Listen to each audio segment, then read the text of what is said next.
Spari. Së dyti, kjo është opozita e votës dhunuar. Kjo është mazhoranca e zgjedhjeve të vjedhura. Protestat kombëtare janë tejet të vonuar. Dhe shpejti do komunikojmë para jush protestën e parë kombëtare dhe pastaj në vazhdim, ku ftojmë të gjithë ata qytetarë që janë të gatshëm të luftojnë për votën e lirë, kundër një regjimi që e ka konfiskuar atë, e ka vjedhur atë, kundër një regjimi që ka përdorur të gjithë potencialin ekzekutiv, shtetëror, ekzekutiv, financiar, logjistik, mediatik, për të blerë, për të influencuar, për ndikuar dhe për të marrë votën shqiptarëve.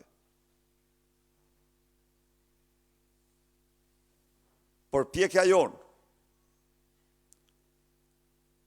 për të transformuar parlamentin në një tribunë të fjalës së qytetarëve dhe të interesave të tyre has në absurditetin, në banditizmin e pa precedent parlamentar në historinë e vendit.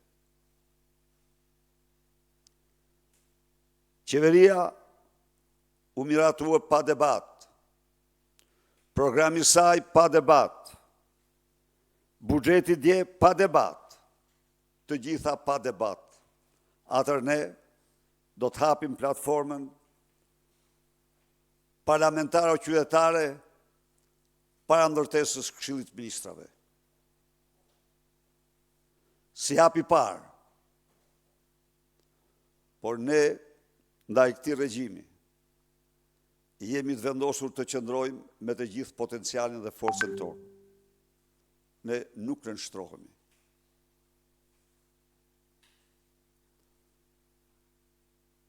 Së dyti, duhet rikthehemi edhe një herë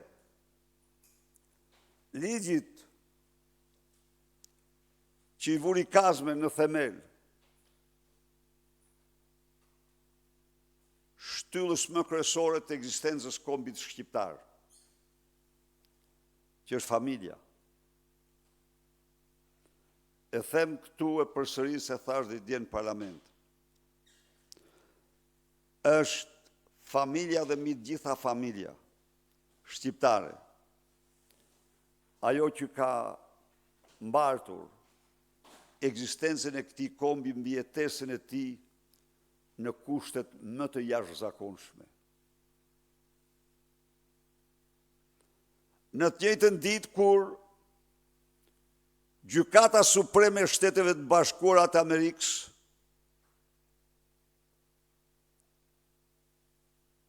nëntë vite pas gjykimit të Gjykatës Supreme të Republikës Franceze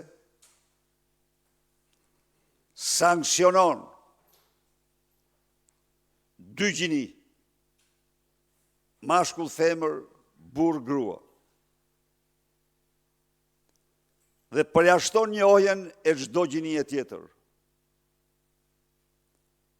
Në parlamentin e dhunës të votës vjedhur votohet ligji në të cilin gjinia zëvendësohet me përkatësinë e shumëfish gjinore,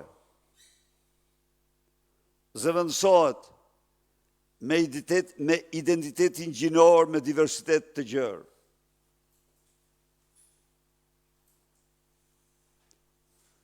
E gjitha kjo kalon pa debat, në pabesi, në kundërshtim me marrëveshjen e arritur po dje paradite,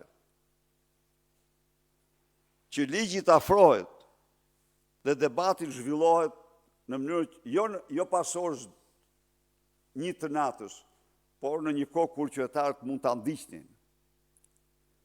Dhe ata votuan që në dakord. Por, kur e kuptuan, sa ata nuk mund të mbronin, para shqiptarve, ligjin që shkon figuronte, shtyllën kryesore të ekzistencës së kombit familjen, vendosën ta votojnë pa debat,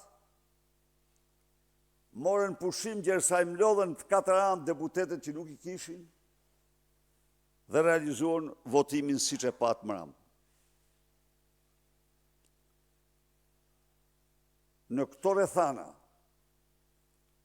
Partia Demokratike nuk pajtohet me këtë ligj. Do nërmarë të gjitha hapat kushtetuese, do rikonsideroj referendumin dhe çdo gjë të mundshme të nevojshme për anullimin e këtij ligji, i cili në fakt përmbys rendin juridik të shtetit shqiptar, mbasi rrëzon të paktën 4 nene, 18, 22, 24 dhe nenin 54 të kushtetutës. Pasi rrëzon kodin e familjes, rrëzon kodin civil, kodet pra të cilat përbëjnë bazën juridike të shtetit. Por,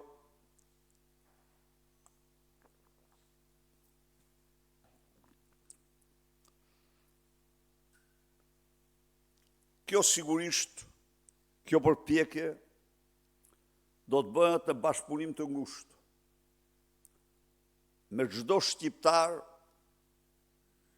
që e ka familjen, sa hyjnore aq toksore, me çdo besimtar që i konsideron librat e shenjtë të besimit të tij fetar si kodin moral të familjes së tij, me çdo prind që në përputhje me kushtetutën e vendit don që fëmia i tij të marrë edukimin fetar të familjes së tij.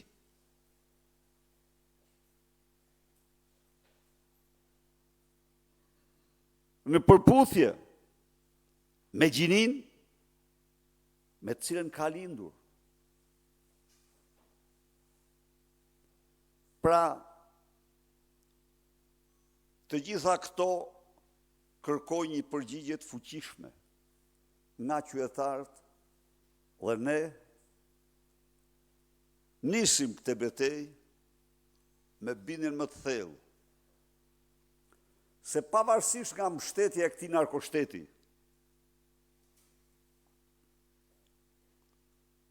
ky narkoshtet nuk ka legjitimitet.